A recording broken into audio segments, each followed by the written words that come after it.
Good afternoon, everyone. We're here again with perdaily.com, Public Education Reform Daily. My name is Frank Ariano, and I'm your humble interviewer. And today we're with the originator of perdaily.com, Mr. Leonard Eisenberg. And what I'd like to ask you, Mr. Eisenberg, is what exactly is the success or failure right now of public education? Well, it has a lot to do with racism. And one of the things that we start out with in any country is you have people are divided. And the way of dealing with that division of the tribes that make up any country is by putting them in a common education system and educating them so that from these diverse, heterogeneous groups, you create a homogeneous society. So about what? Over 50 years ago, we had Brown versus the Board of Education, in which they said that separate but not equal is unequal. Separate but equal is a contradiction of terms. You can't have separate but equal. It was 58 years ago, and what Brown said, separate but equal is inherently unequal. So we're in a situation where we are 58 years after Brown. We no longer have legal or de jure segregation. We have de facto segregation based on poverty, based on race. No one will stop you legally from moving into a neighborhood. What will stop you is the economic ability to do so, and the ability that necessary to get the money to move into any neighborhood comes from having a reasonable education where whether somebody likes you or not, they like your money and you can support yourself. In LAUSD, we have a school system which is very typical of the de facto segregation that still exists. You have 76% Latino. It's 44 years after the Latino walkouts, and Latino education is worse than ever. We're losing 55% of our students before they graduate, and even the ones that are graduating, they're fixing their assessments, they're fixing their grades, they're giving them passing grades, but when they try to go out with their skills, match the skills of a kid sitting in a class with 51 students with a kid going to the Brentwood Academy and sitting in a class with 15 students. The kid sitting with 51 students could have much more native intelligence, but he's never going to be able to recognize that intelligence because nothing is being done to stimulate that kid. You're sitting in an English class, and what you're not being given writing to do. They're saying, oh, why don't you make a board game about the book that you've been reading in class? So, you know, you get better, just like when you work out with your muscles, you get better by working out. By running, you run better. You want to write better? You have to write. You want to do math better? You have to do math. But what is happening in lieu of holding kids of all ethnicities to a higher standard is they are socially promoting these kids so that by the time they get to middle school and high school, they're totally incapable of doing the work, frustrated, and they leave.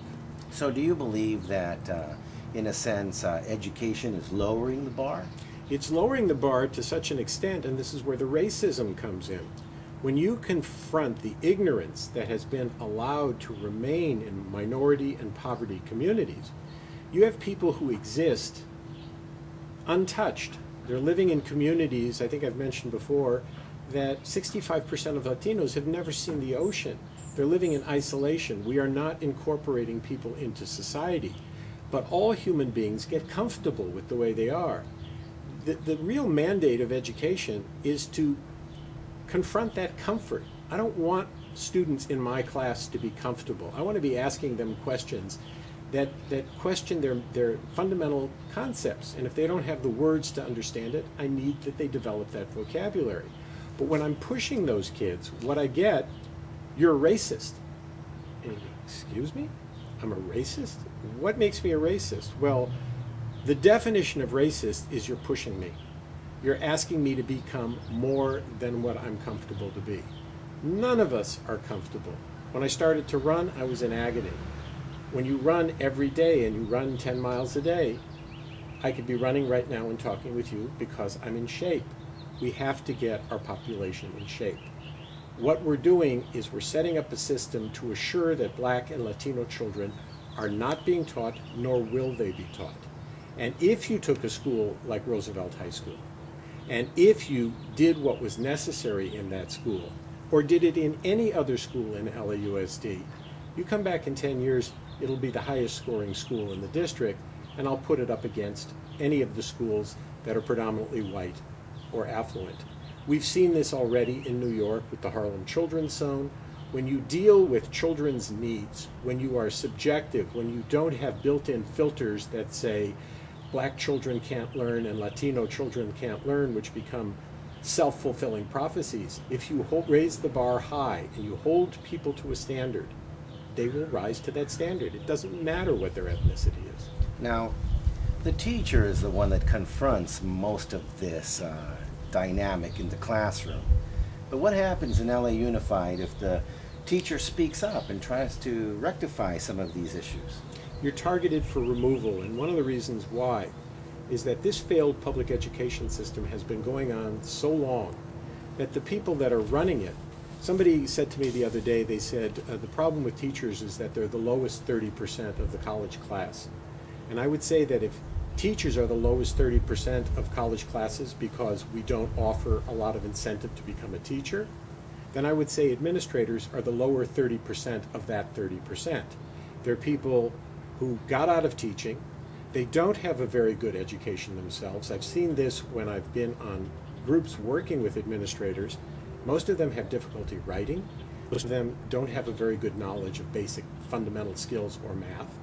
There was a situation that was reported to me the other day where a teacher was teaching the standards in a social studies class, a middle school social studies class having to do with religion, beginning of the Abrahamic religions, and a principal walked in and started to go off on this person. "Oh, you're teaching religion in class?" He said, "No, I'm teaching the standards." But for people who have no education themselves, you're putting people with no education in judgment of people who have an education. So at LAUSD we have a saying, no good act will go unpunished. God help you if you're a teacher who's actually trying to educate students. Now, for those teachers who try to educate students, one of the things that we encounter is that the public school system is in a sense failing. And that is creating a situation in which ignorance is growing in our society. Would you agree? What do you think about that? Well, I wouldn't say that the public school system is failing, because failing implies that there is any desire that it succeed. And my thesis is that those running the school system have precisely the school system they want. Because let's face it, if you educate Latinos, you lose your cheap labor force. Who's going to pick your crops? Who's going to cut your lawns? I mean, white folks are going to have to take care of their own children? I mean, what planet are you on, Mr. Ariano? So, you know, that's part of it. This is designed to fail. The other thing is that recently they've discovered that there is a $370 billion at the end of the rainbow, a pot of gold for anybody who goes into this system. So you privatize it and you take the vast amounts of money that are coming from the state, about $370 billion, and you can put that in the hands of corporations, just like with credit default swaps and with subprime. And then, of course, if that isn't enough, and this is what makes it incredibly attractive, one of the things that this country is founded on is by vesting power in your people, you keep government honest, because the people have an education to question and say, excuse me, what are you guys doing? You know, Jefferson said, you need to go into the Virginia House of Burgesses, kick open the door and say, excuse me, what the hell are you guys doing in here? But you can't do that with a 500-word vocabulary. So if you purposely dumb down a school system, you get kids that drop out of school without the ability to find Iraq or Afghanistan or Colombia on a map. And these are people who you can use to man the 1,000 American bases around the world that are not doing the work of democracy, but are doing the work of maintaining the hegemony of the oligarchy that controls this country. So what I understand from you is that the lack of success of public schools is creating a situation in which our democracy is in jeopardy, and it is transitioning instead to an oligarchy where corporate interests are being met. and in a sense we are all having to feed those corporate interests. What does that do to the concept of justice?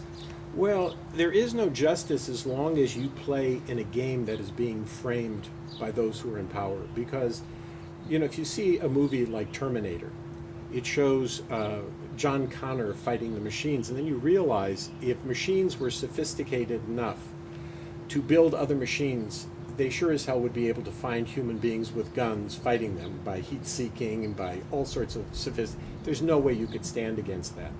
It's very difficult to stand against an entity where there's 6 corporations that control the media. But what we are doing today is taking a page from the Egyptians.